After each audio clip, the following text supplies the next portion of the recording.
Isang mapagpalang araw po sa ating lahat. Ako po si Nicole Castillo and welcome po sa aking daily devotion. So, ang ating topic po ngayon is humiliations of Christ.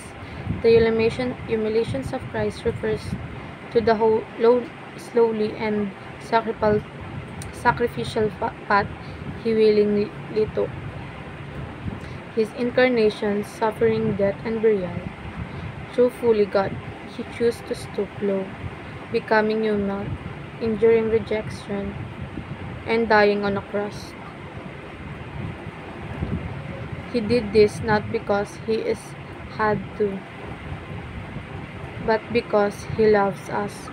His humiliations is not defeat.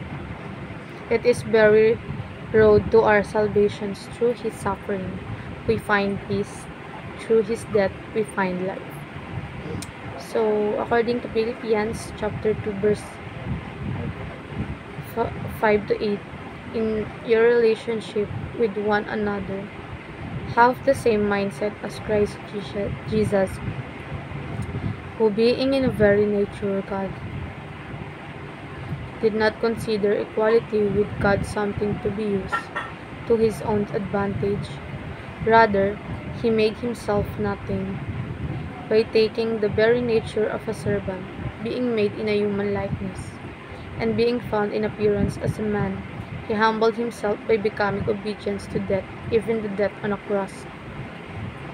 So, ayon sa ating katuruan, Christ is the supreme leader of Christians, humbled Himself. So, kahit na Siya ang anak ng Diyos at may kapangyarihan sa lahat, pinili Niya na maging mababa at maglingkod sa iba. Pinanganak Siya. So, ayun nga po.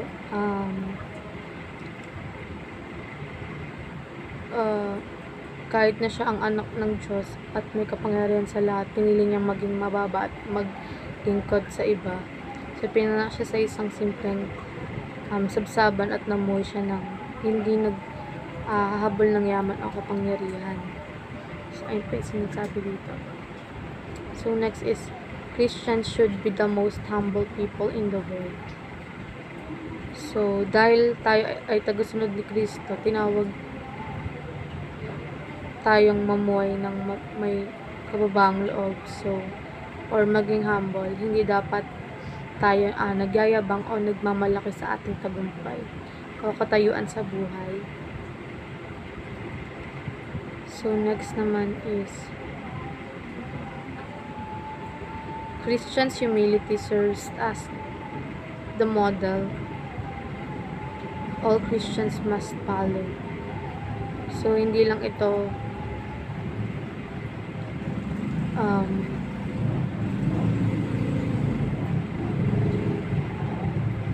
kwento.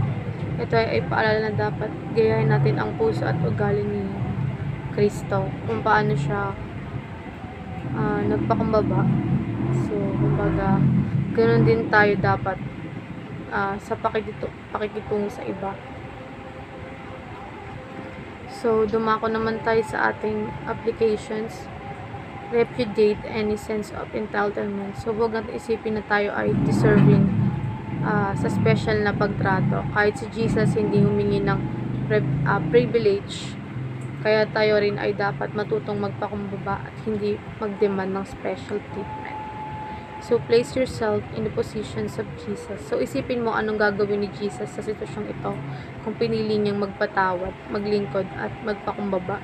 Gawin dapat ang response natin sa mga tao sa paligid natin. So, next is prevent conflict by adopting Christ-like humility. So, maraming away ang nagsisimula sa pride. Pero kung matututo tayong unahin ang kapakanan ng iba, magpatawad at magpakumbaba gaya ni Kristo, mas magiging mapayapa ang ating relasyon sa ating pamilya, kaibigan at community. And ayun lang po, maraming salamat.